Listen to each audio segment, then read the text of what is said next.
السلام عليكم ورحمة الله وبركاته. سودوا أصحاب قالوا ومركلي مقال كله عصب يعني ولا شيء سودا سلوا على الحبيب محمد صلى الله عليه وسلم. ما أنت شيء كذا أنا نوضو وشيء كأرجوسي الدنيا أنت المقلني أنت ويا بطنيد وعجيب سنيد أرجوس إنه عنو ولجين يا الحين شيكي شاهد منكم بين أن أرق أيامها أنت شيكوين كأرجوسي قاب إنه شذنبا تيم أرجوسي بسم الله لايك تمقالك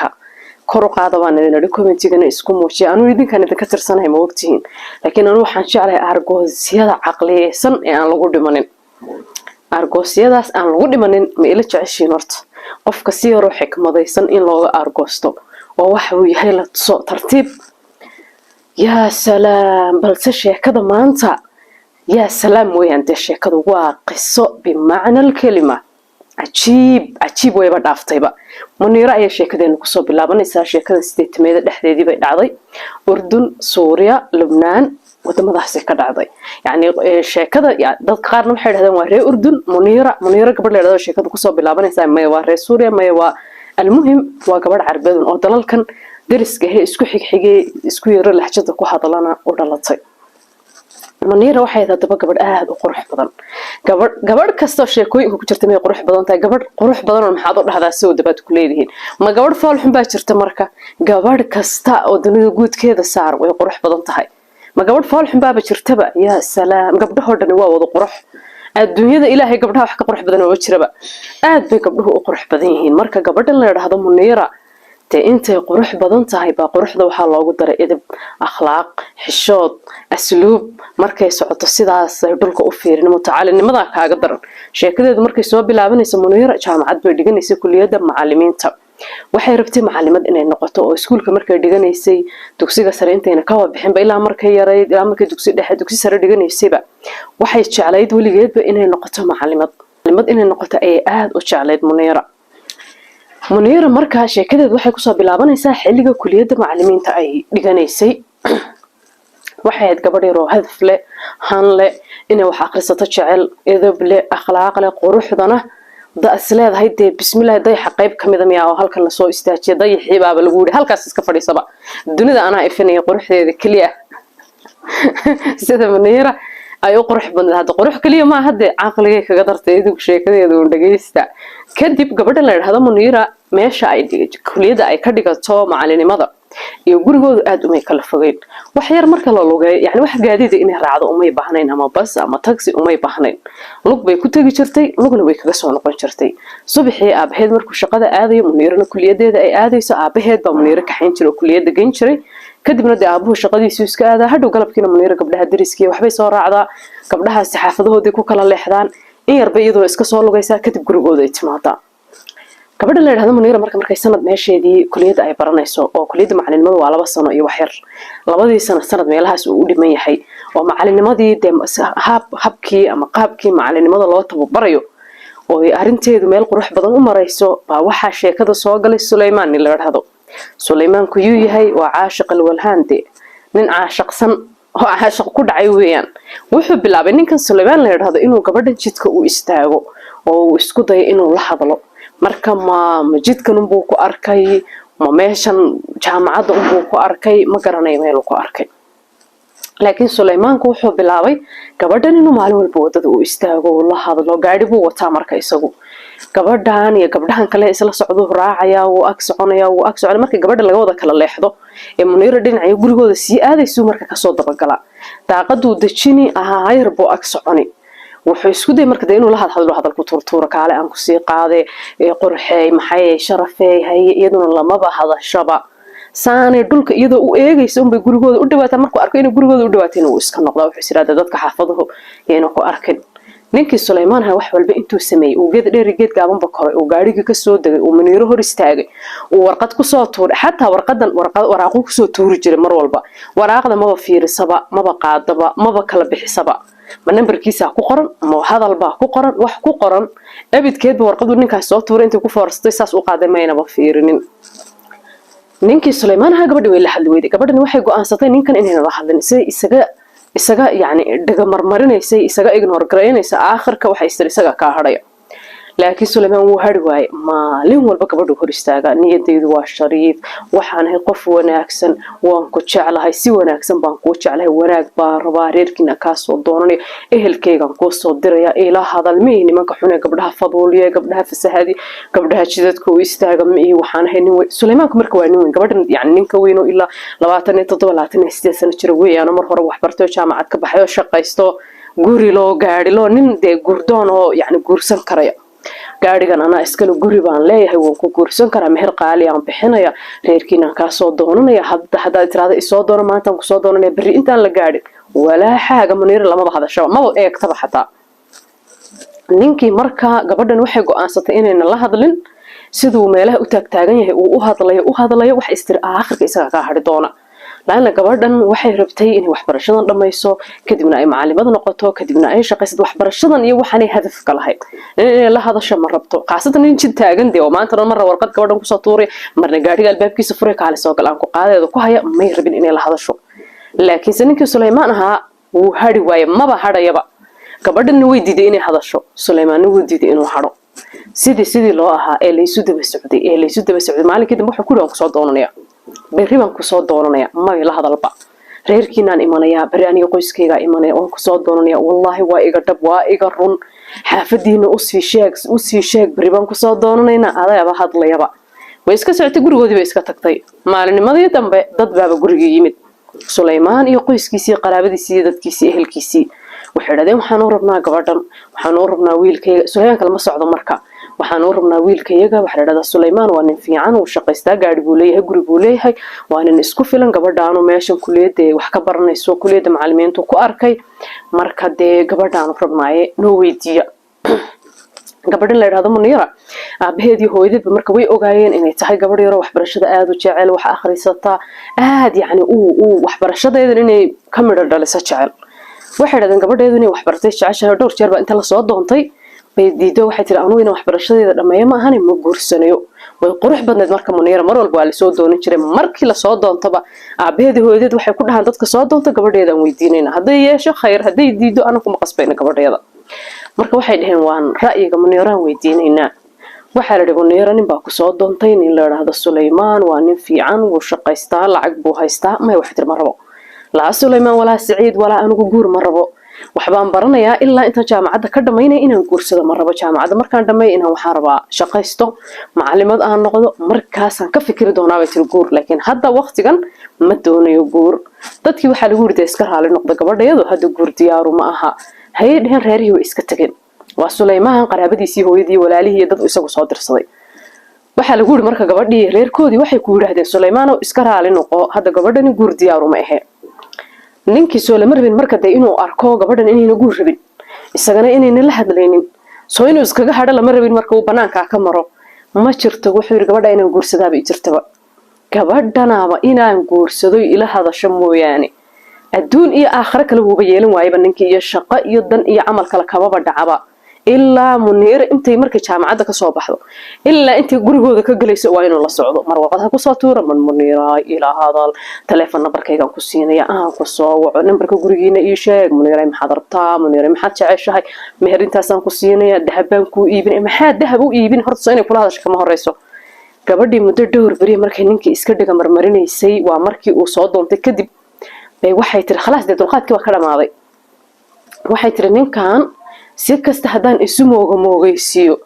oo si walba uga aamuso oo xataa dadkii uu ii soo dirsaday ii soo doonay aan soo celiyo ku guur ma rabo mid qoosanaya maba ahaba way la hadashay maalintii dambe Muniira waxay ku tiri dunida bini aadamka ku nool hadad kaliya ka soo hadho adduunka waxay ku tiri qaaradaha ku yaala ragga ku nool hadad kaliya ka soo hadho kuma doonayo kuma rabo kuma rabay tiri aslanba sababtoo waxa tahay qof dhaqan xun oo idab daran oo maxayo way cayda waxa istii ay ka buux bal inuu ka hadho oo gabdhaha jidka u istaagayo kuma rabo kulama hadlayo kuma doonayo ma qoonsanaysid miya seen u qoonsan buu waaba ku jeclahay qof ku jecel oo qoonsanaya xageed ku aragtay waxay tiraan ku rabo jacaylku Soomaha qofkan aad ragtida daba socotay inuu ku rabo ku ogyahay kuma rabo anaan ku raba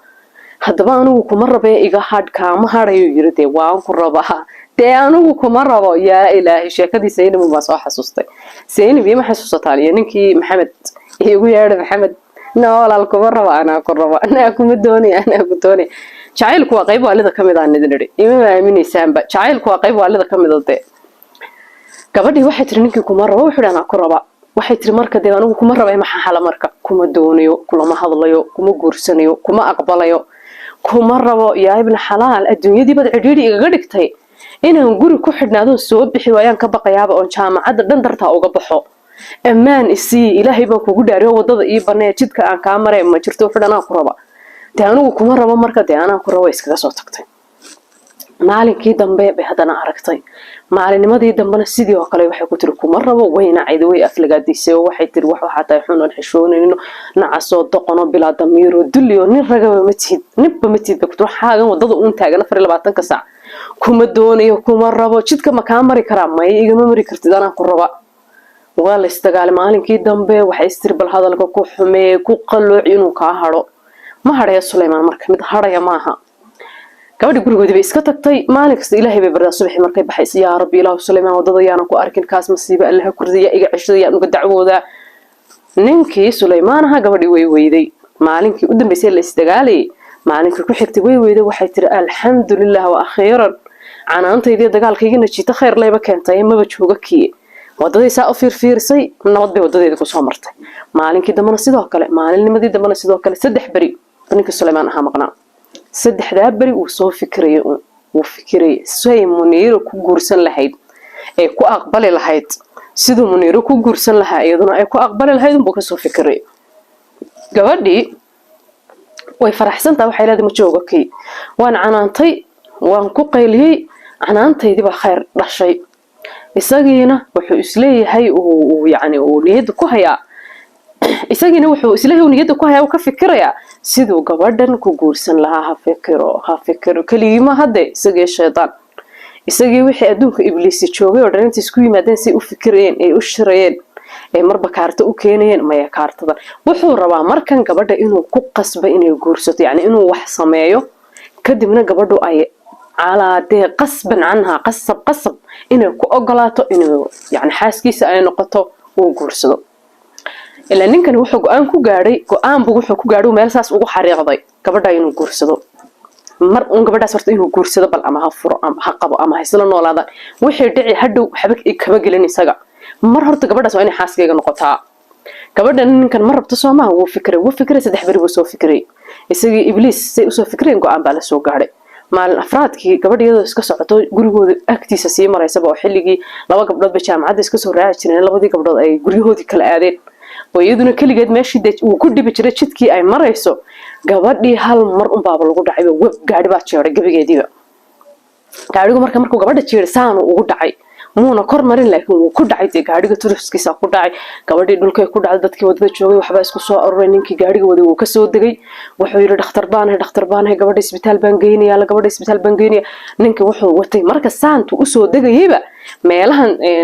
شاتيان خاطرته أي حريهين عياروا وين دي شبابي مالهن كل ليه سما مالهن بعربت كصاصاري نك قبل بعربت كدري قبل بصان وقاعد قاعد يوم بصاره وحير إسبيتال كان الأرضية قبل وحوين مركز ما قبطه وين مركي هرمي قبل لكن مركي عربت اللي قدر يداوي بس عربته أصلا بعربت قبل الصحين يساعد وأي مركي نك قبل كل حاجة قاعد تشرسين دخترك إسكار دقيقة قبل عربت كتر وسليمان لفتركيسي اتكلم معها قبل هو قاعد نكي dadkii meesha joogay wax raacayba malay ana gabadha qaadaya la gabadha dhakhtar baan ana isbitaalka geeniyo buur gabadha uu qaaday gaarigiisu saaray uu batagayba ninkii gabadha sidii u sii waday meelahaas dhaxda markuu sii marayo oo cirbad kala ku duray si ay si fiican ugu suuxdeen oo soo baraarugin ninkii gabadha magaalada uu ka saaray meel beer ah oo magaalada ka bixiyay oo door cidla ah oo guri yar uu ku dhaxyaalo gurigii beerta ku dhaxyaalo buu gabadha ninkii geeyay wuu ku xadgudbay wuu farxumeeyay cabaar buu joogay way soo baraarugtay gabadhii saan markay u soo baraarugtay awal jug baa ku dhacday gabadhan saantii jugta ugu dhacday ninkana cirbad ku duro hadana cirbad kala lagu duro iyadoo tawaqsan oo wareersan oo meel ay joogto iyo waxba kala fahmi la baa soo baraarugtay dhaha kala qaaday haday meelihiisa u fiirfiirso isla meeshan talo maxay ahayd yaa meesha jooga meeshan yaa keenay si waxarta maxaa igu dhacay wixii soo xasuuso iyadoo isla saantay dhaha u kala furtayba halka ninkii Suleymaan ahaa fadhiyo kursi buu ku fadhiyaa saanu dhabanku ugu hayaa wajiga uu gadhool cadaynaya saanu soo eegaya gabadhi waa ta argagaxday ee yaabtay tiri shaydaan yahow maxaa meesha ku keenay anigu se maxaan ka qabanayaa meesha aad joogtid markeeda maskaxda dib u soo noqotay gabadha inuu gaari ku dhacayo wixii cirbadii lagu durayay wixii bay soo xasuustay gabadhii waa taqaracantay ee tiri maxaa meeshan ku keenay maxaan meeshan ka qabanayaa meeshan maxay ahayd way qayliday wuxuu waxba ha qaylinin magaalada intaasoo kiiloomitir baan ka soo baxnay meel duuro cidla ahaan joognaa hadaad qaylido adoon badanahaaga u daali ma ahane cid ku maqlaysaa ma jirto isdaji in badan baa waxaan ku idhahdoo sharaf loo karaamayo cisile aan ku guursado reerkiina aan kaasoo doono waadi diiday hadda adigoo gabadhnimadaadii aan ku seejiyey oo i baryaya oo lugaha i haysta lugaha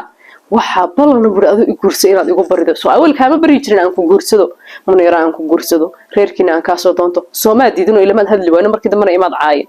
de hadda wuxuu kaal lugaha i qabso ma rabtaa inaan ku guursado kaal lugaha i qabso gabadhii waxay ogaatay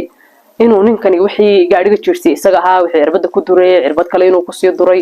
gabadhii de lagu xadgudbay la rafaadiyay gabadhii maxay ku hadashaa ilaahay qoba kugu rid allah la yaradak fi dunya wa aakhir anigu wuxuu niyadeydu waa shariif waxaan hay qof wanaagsan wanaago kaliya baan doonayaa waxaan oo dhan waxaan u sameeyay maslaxadaada iyo maslaxadayda si aynu reer u dhisano inuu isu guursano niyadaadu way wanaagsan tahay waxana waad samaysay niyadaadu hadayna wanaagsanaan lahayn maxaad samayn lahayd marka maxaad samayn lahayd marka wax qof bini aadan lagu sameeyo ama gabadh ama qof dumara wixii ugu xumaaba wad igu samaysay hadii niyadaadu ayna wanaagsanaan lahayd niyadaadu xumaan lahayd ilaahay naarti ha kugu fogeeyo maxaa kala samayn lahayd wuxuu yiri kulli waxaan odhanada igu kalifay anigu waan ku jeclahay gaadhiga inaan ku jirsiyo waan ka xumahay iska kay caafi cirbada wuxuu yiri xataa bartay sida loo duro dadka cirbadii markii gaadhigu saa ku jiray aan kugu duray iyo cirbad kale aan kugu duray markaan dhexda soo soconayba sida qofka cirbada loo bar xataa meel baan galay ku soo tababaranayay adi dartaa shaatiga wuxuu soo iibsaday dhaqaatiirta cirbadu soo iibsaday darooga waxa soo dhan isku soo xidhay saddexdii bari u maqnaa sida dadka cirbada loogu duro baranayay cirbadu soo iibsaday shaatiga dhaqaatiirtu soo iibsaday waxaan oo dhan isku soo xidhay wuxuu maslaxadayda waxaan u sameeyay oo maslaxadaadu gartay maslaxadaadu waxaan u sameeyay aniga maslaxada iigu jirta maxay tahay markay dib ii geysato de wuxuu waxaan rabaa nin kale ileen ma guursan kartid gabadhnimadaadii waan ku seejiyay maadaama nin kale guursan karin waxaan rabaa inaan aad i guursatid oo ku qasbanaatid inaad xaaskayga noqotid anu inaan ku guursaday maslaxiyadan kuugu jirta hadii kale yaa guursanaya de gabadh aan gabadh ahayn oo sharaf lahayn oo maxay oo sidoo reerkiinu ku dilayaan hadii ku ogaadaan nin baa lagu guurin ninkaas markuu ku guursado haduu doono isaga ku dila abahay hooyada ku dil reerkiina sharaf ma la adiga sharaf ma yeelanaysid marka dantu waxay kuugu jirtaa calaayo kulli xaal kibirkaaga iyo qabkaaga iyo wixii dhan ugu baaba'ay inaad ani barbaridid oo anigu ku guursado laakiin waan ku jecelahay maadaama ku jecelahay inaan ku guursado anaaba raba gabadhii waxay tiri kaalayo magaalada iqaad wuxuu yiri bari baan reerkayga ku soo diri caawa reerkayga ku soo diri hooyaday hay isla soo hadlaan caawa kadibna bari baan ku iman horta waxay tiri sugbal aan fikire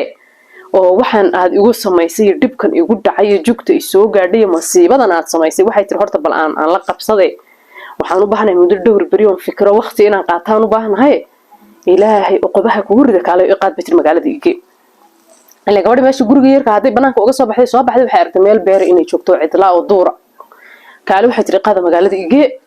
kadib markaan nasto waxaan aad samaysay iyo waxaan aad ii sheegaysaa aan ka fikiro markaas aan iskuursanaynaa soo doonanaysaa hadda kaale gurigeyga gabadhii ninkii soo qaaday gurigooda agtiisa meel ah buu geeyay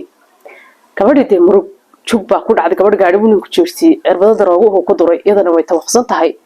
waxaasoo dhan sadmada ku dhacday baa uga daran gabadhii ninku ku xadgudbay dhibaato oo dhan baa cunugta isugu tagtay gabadha iyadoo murugaysan oo rafaadsan oo silacsan oo bahdilan bay gurigoodii tagtay aabaheedii hooyadeeda waayay oo gabadha de xilligu aabaheed shaqada ka imanayay inta la gaadhay aabaheed la yahay oo hooyadeed weyday oo laleeyahay gabadha xagee aadato gabadha xagee aad gabadh meel ma aadi jirin asxaab ma raacdo meel ma aado saan uma leexato gurigooda waxbarashadeeda bas gabadh yaroo fiican oo miskiin oo edeb iyo akhlaaq lahayd oo waalidkeed say u jecel yihiin sida loogu kalsoon yahay aad yaabto asxaab lahayn meel la aadin meel la cidna u raacin way timid haye Muniira xageed ka timid maxaa kugu dhacay in gabadh say u ooyeysay indhihii intay casaadeen oo wajigeeda dhan uu bahdilan yahay oo iyada dhan wada jugtay mid kale gaadhigu markuu ku dhacay jugaha ku dhacay jirka dhan waxay ka dareemaysaa xanuun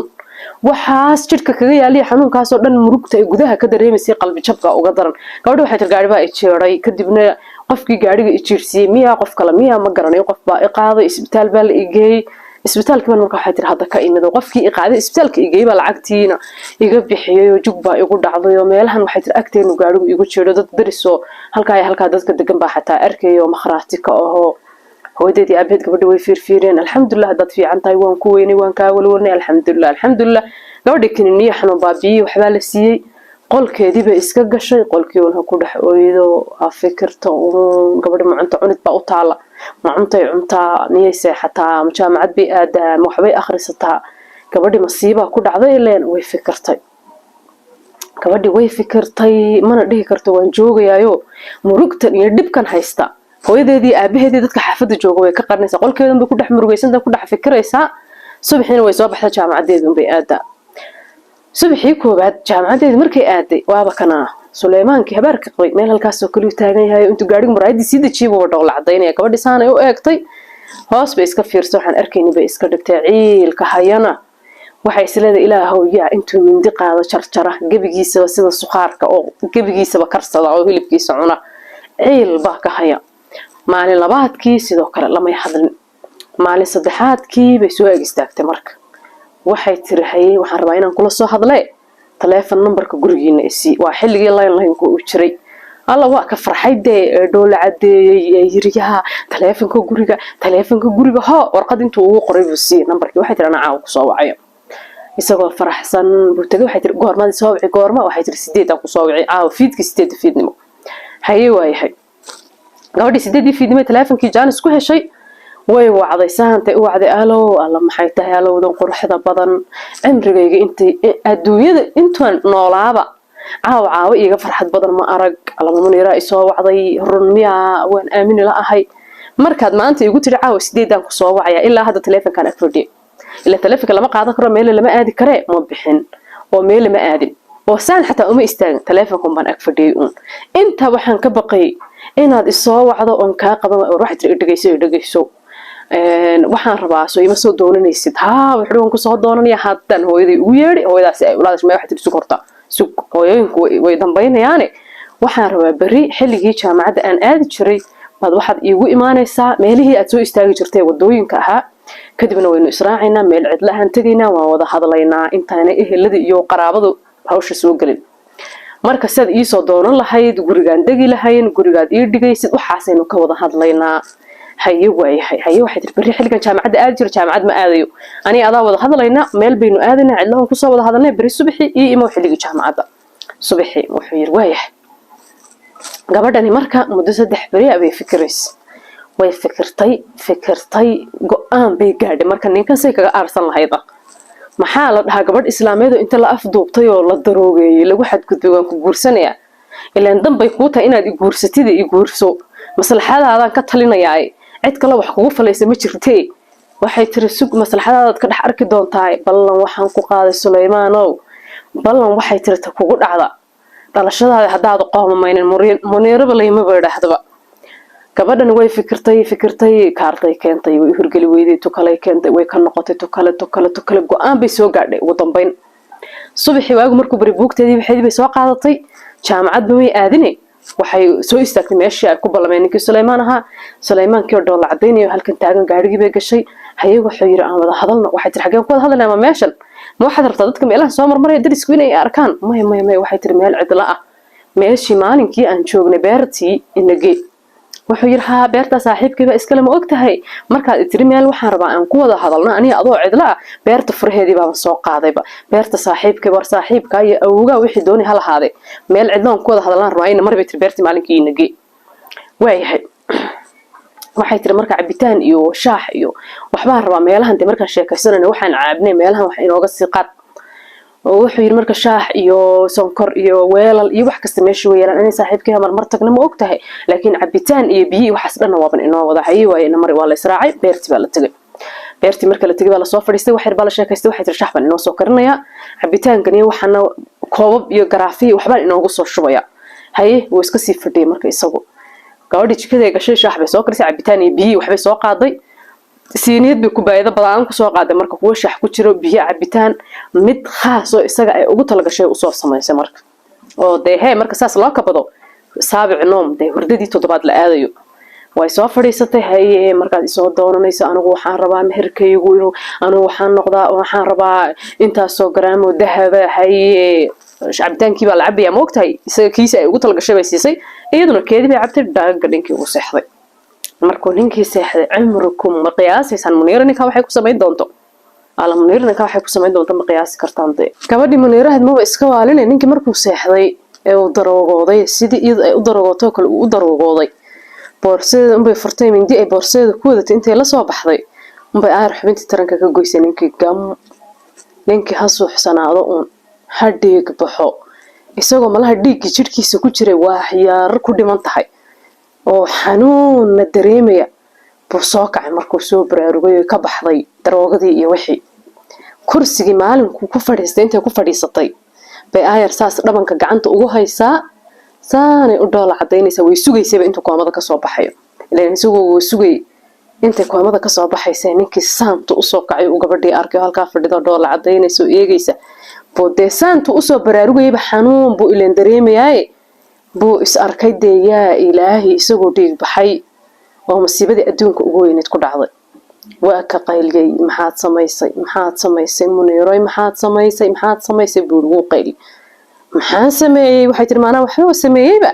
tilka bitilka saaxiib saad samaysay baan sameeyay wadi daroogay si waan ku daroogay waxaad tiri waa mustaxiil inaad cid kale guursatid ani baa ku guursanay ani waa inaad guursatid adna waa mustaxiil inaad guursato cimrigaaga inta ka dhiman maslaxadaada iyo maslaxadayda iyo maslaxada gabdhaha adduunka ku nool oo dhan baan saan u sameeyay ninkii de markuu is arkay inuu meel halis la jaray intuu waa shay uu deeqayliyay buu ku soo booday gabadhii wuxuu kawba kaasini dala meelahan oo kale taaliyo waxa la cabitaan oo ugu jiray dhalooyinkii iyagu ay wateen ee cabitaanada ku wateen buu saan dhala intuu soo qaaday wuxuu ku dhuftay darbiga maada saas marka inta darbiga loogu dhufto la kala jabiyay filgimay noqonaysa filgimaas qofka hadii la galiyo dib bay u geysanayaan marka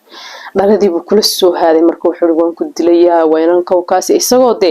dhacdhacaya dilan si xun buu u dhiig baxay dhacdhacayo oo bilaa tabara saan gabadhii ugu soo orday ugu soo haaday gabadhii markay aragtay ninkii inuu ku soo haadayo mindidii bay haysatay ileen isagoo ku soo orday oo dhaladii la soo gagabayo la kawba kaasina bilaabta ka galisay mindidii hal mar markii soo rub si dhimar rabay uu dhiig baxay si fiican buu si dhiig baxay oo si dhintay gabadhii marka waxay samaysay beertii waxay ka dhaxraadisay qof beerta iridka laga soo galo guri yar oo kale hal qol camal oo waardiyaha loogu talagalay baa ku yaala qolkii bay soo fiirsan nin bay ku aragtay waxay tir telefoon ma haysataa wuxuu yiri waxay tir booliiska wac maxaa dhacay maxaan booliiska u wacay marka qolkan ay joogaan guri yar oo beerta gudaheeda ku yaali joogaan Muniiro iyo ninku ay maalintii horena joogeen iyo qolkan qofka waardiyihii uu joogay iridka beerta laga soo gala isuma dhawa cabaar bay isu jiraan beertu waa beer weyn waxay tir qof baa meesha ku dhintay qof baa la dilay meesha waxa ka dhacay shil waa inaad booliiska wacda ninkii markiiba laamihii amnigu wacay laamihii amniga meesha mid gabadhi maba baxsaninba wax kasta laamihii amniga u sheegto waxay tir ninkan ana dilo mindida kaliya isagoo igu soo gagabayo dhaladaas haysta oo muxuu rabay inuu aniga ay dilo aniguna isaga mindida galiyay hal jeer baan saas u galiyay kadibna wuu dhintay maxaa mindiyade ninku markii soo ruba sii dhiig baxayo waa la yaabay waa la ama kaagay marka la arkay ninkan meesha la jaray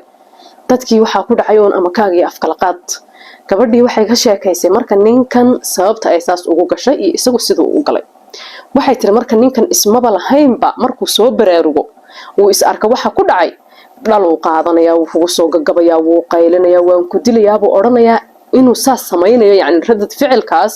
ama falcelintaas waxay tir kama sugaynin maxaad ka sugaysay waxay tir waxaan ka sugaydeysaan anigu murugooday eenu qaracmay eenu qalbi jabay oo kale inuu murugoodo bas kadibna aan idhaahdo waan kala qabnaade waxda waan kala qabnaa adiguna waxaad samaysay maslaxadaada aniguna waxaan sameeyay maslaxadayda خلاص ilaa maxaad igu dhibaateenaysay maxaad igu xad gudbaysay maxaad gabadhnimadeedii ii seejinaysay maslaxadaada أنا قبل نمدي دلوقتي سجستي أنا رجع نمدي بانكو سجيه وبالله توفيق ساس إن عندها ربي لكن واحد المركو ساس السوق أركيبة وشيء أنتو قيلي سوق قيلني سيد وحوارنا كل قيلنا والله إنسان دربي يقول رفت الذي بواحد يقول السوق هذا أنا من تدنا قليد أنا نفتي الدفاعية نينك يقول بنتين نينك مركو والله السوق هذه بدي يقول دعي نفتها بكسي بحس وديك بحب وسير لمن هي مركزي هربا وديك بح نفته ده كل ضوير بوسو برارجو waxa la marka gabadhan ninka si kasii u dishay dilkana way sii qorshaysay daroogay sii qaadatay mindibay boorsadeeda ku wadatay waxaanoo dhan way qorshaysay maadaama yahay dilku dil qorshaysan qof dilay oo weliba dilka qorsheeye ahaan waa in Muniira loo maxkamadeeyo dadkii qadaha maxkamadaha joogay qaar kamida iyo looyarada reerkooda Muniira u qabteen dad qayb kamida iyo bulshada qaar badan oo kamida waxay dhahay ninkan uu istaahilaa waxa ku dhacay sababtoo gabadhan dumarnimadeedii uu seejiyay iyaduna ragnimadeedii bay seejisay maxaa marka isagu gabadha uu waxad gudbay ayaduna way ku xad gudubtay khalaas bas saas ha ku kala joogan dilkana isagoo dhalo kula soo gagabayo la soo haadiyay midida galisay difaacan nafsiga ahaa marka 2 sano iyo badh 3 sano oo difaacan nafsiga waa in la xiro ama ninkan inay gabadhani meel halis goysay inuu deeg baxay isagoo meel halis u gooyay gabadhnimadeedii buu seejiyay iyaduna ninimadiisii bay seejisay bas saas lagu kala jooga waxde 40 qaadi iyo qareen iyo xeer ilaaliye dhan wixii adduunka malaha joogay wadanka garsoore iyo qareen iyo qaadi iyo xeer ilaaliye iyo dambi baari dhamaantood meesha la isku wada yimid dilkii sidii loo waday difaacan nafsi baa lagu soo gabagabay waa waxa la gabadhan يعني نينكو ومعقولة وواح صح أو دعي كرا مركوسا وسو براروي وإس أركي وحا كودعي gabadhan inuu dilmo deema badeen yaareen haduu waxaas ku dhaco qofkii dhibka u geystay inuu dilmo inuu qofkii dhibka u geystay iska daayo oo iska murugoodo fikiru walwalu halka ka baxo sayid umurgoto uu umurgoodo ma dhici karto waa wax sax marka oo macquula inuu ku fikirayay inuu dilo oo markuu ku soo booday iyaduna ay nafteeda difaacisay laakiin gabadhan dhibkii ay ninka u geysatay hore baa dhib yani xadgudub aad u weyn ah sababtoo nin dhan oo rag in raganimadiisa la seejiyo waa dhibaato waa xadgudub dib waxa la gabadha lagu xadgudbayna gabadhnimadeeda iyo ninkanimadiisu daa la isu tuuro gabadhan ninka way ku xadgudubtay isaguna wuu ku xadgudbay على كل حال doodii sidii u socotay maxkamadii buuq bay noqotay maxkamad waxay noqotay kiiskii Muniira Suleymaan ra'yi caam ku qabsaday dad koodaan baa ka hadlay waxa la yiri gabadhan la yiraahdo Muniira xukun cajiib ah adduunka ku soo kordhisayba qof kasta nin kasto gabadh ku xadgudba hadii sidaa lagu xukumi lahaa dunida qof dumar oo saaran oo lagu xadgudbay lama arkeenba xoriyad iyo nabadgelyo haweenku ku noolaan lahaayeen gabadhan waxa la waa fariid gabadhan waxa la waa fariid maaha wax difaacan nafsi ka badan oo dilkii ku dhacay inay nafteeda difaacisay wax ka badan in lagu maxkamadeeyo calaa kulli xaal waxa la keenayaa meesha marka dhaqaatiirtii nafsiga xataa qofka nafsiyadiisu sidoo u fikiray gabadha markuu dhibka noocaas oo kala ku dhaco siday u fikirayso inay qorshaysay yani xataa dishay oo inay dishay ay qorsheynaysay oo islahayd xataa markaad xubintan ka jirtid ninkan ugu dhiig wax uu u dhimanayaabo ku doodaya qareenkiisu haduuna xataa soo baraarugi lahayn dhiig wax uu u dhiman lahaa dhiig baxaasina waa diri waxa la gabadha marka dhib ku dhacay oo lagu xadgudbay makhraatiyaal baa la keensaday gabadha inuu gaari jiray ninkii qaaday gaarigii ku dhacay noocii uu ahaa ninkana inuu gabadha intaas soo bilood jidka u taagnaa ehelkiisa inuu xataa soo dirsaday oo dadkoodu ay guriga Muniira tageen oo uu soo doontay oo Muniira diiday oo kadibna qorsheeyay inuu ninkan gabadha ku xadgudbo si uu u guursado waxa la ficil kasto gabadha marka ay qaaday ama falcelin kasta oo gabadhan ka timid way ku saxan tahay sababtoo ninkani gabadha wuxuu ku sameeyay wax yani wixii uu xumaade qof bin aadan lagu sameyn lahaa iyaduna wax ugu xun ku sameysay waa istaahilkiisa marka waxa la dilkii dhacay difaacan nafsi buu ahaa mise dil kasoo ahaa waxa la difaacan nafsi buu ahaa ninkan meedka ay sidii u yaalay qaabkii wixii marka la isu geeyay المهم عموما وركي وكوبنا كومبو كجيره de Muniira 3 sano lagu xukumay 2 sano 8 bilood 2 sano 7 bilood meelahaas oo difaacan nafsi ninkan isagoo ku soo bodo gabadha dhalada galin raba bayaduna mindida galisay si ay nafteeda u difaacdo ama inay ninka raganimadiisa seejisay isaguna dumarnimadeedii buu seejiyay waxa la halayso tuuro sidaas la isugu tuuray markuu ninkii Suleymaan ahaa isagoo qaracsan oo عيل نفط uga bixi rabto naftuba ciil bay uga bixirto ma noolaadeen bakaas hadayna midil galinin xataa ciil iyo niyad jab iyo murugiyo qaracan buu u dhiman lahaa isagoo qaracansan oo dhiman raba buu si fiican u sii dhintay Muniira miya markay xabsiga ka soo baxday wax barashadeedii sii wadatay iyo wallahi ma garanayo laakiin dhowr sano lagu xukumay oo wax inta 3 sano 2 sano u dhaxaysa oo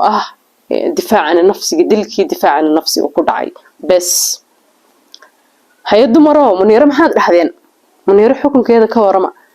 Muniira waxaan idin yiri waxay ahayd gabadh qurux badan oo quruxda aqli uu u dheer yahay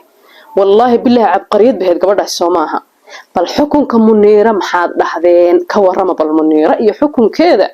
رأي كومنتي كسب بحياة حكم كمنيرة حكم عجيب يعني كومنتي كسب بحياة منيرة حكم كذا مقال كان لايك سارة channel كان سبسكرايب لها فيديو كان اشترك عليه كومنتي خفيف كلا ضيف كهالي يلا وحي رأينا قيب توصيف على النور فأمان الله مع السلامة.